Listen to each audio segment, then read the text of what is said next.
According to an MIT article, several studies have warned that excessive phone use can affect cognitive abilities, sleep, social interactions, and the ability to engage at work. End quote. Russo 2017. Socially and business-wise, operations are converting to virtual form.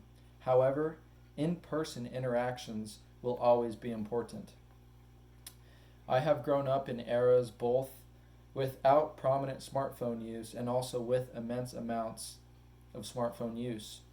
People nowadays are too disconnected from their physical reality and lives. More crucially, young kids are affected by overuse of cell phones. I propose that my audience sets limitations to their phone usage.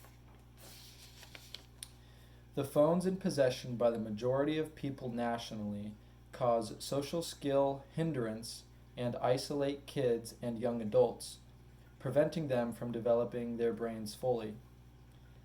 According to a blog about psychology, young adults also use text messaging as their primary method of contacting friends.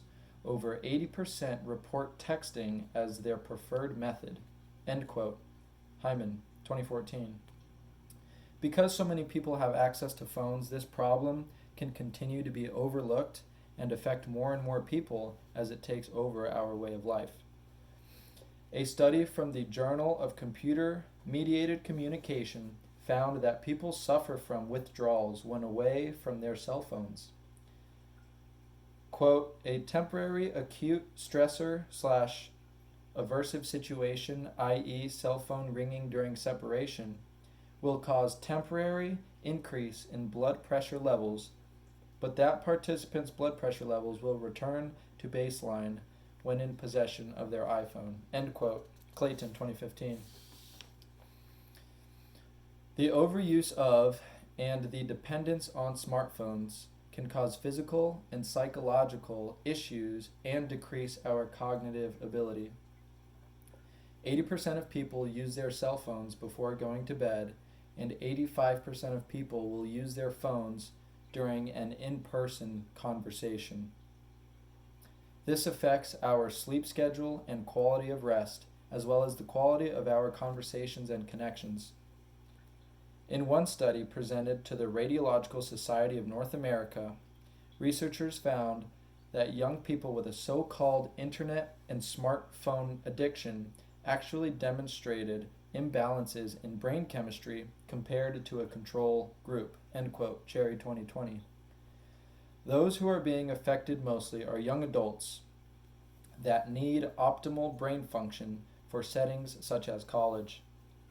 According to smartphone addiction statistics, teenagers who spend 5 hours or more on their phone will be 71% more likely to experience suicidal thoughts and 51% more likely to get less than 7 hours of sleep. End quote. Henshaw, 2019. Using your phone less overall and even not at all during certain times will allow for a healthier lifestyle to emerge for yourself. There are many ways to limit your phone use, mainly by observing your usage and recognizing times or areas to improve upon.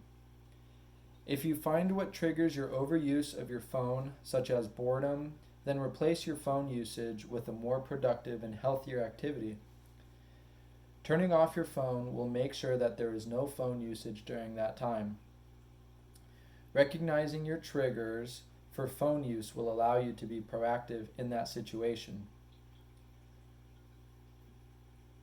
Quote, researchers found that when parents monitored their kids' media use, restricting of the amount of time kids were allowed to use computers, TV, phones, etc., restricting content, or actively discussing themes and other aspects of the content they were watching, there were social, academic, and physical changes. End quote. Lee, 2020.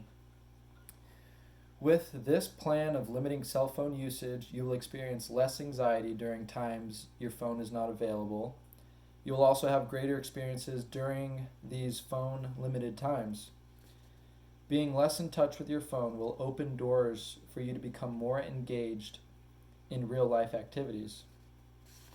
In summation, phone use hinders the development of the youth and limits the social interaction of all people. The usage time of cell phones should be managed accordingly to each negative scenario brought forth by cell phones.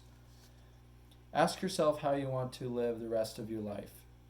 Do you want to be half stuck in a false virtual world, or open to the endless possibilities of the physical world? Thank you.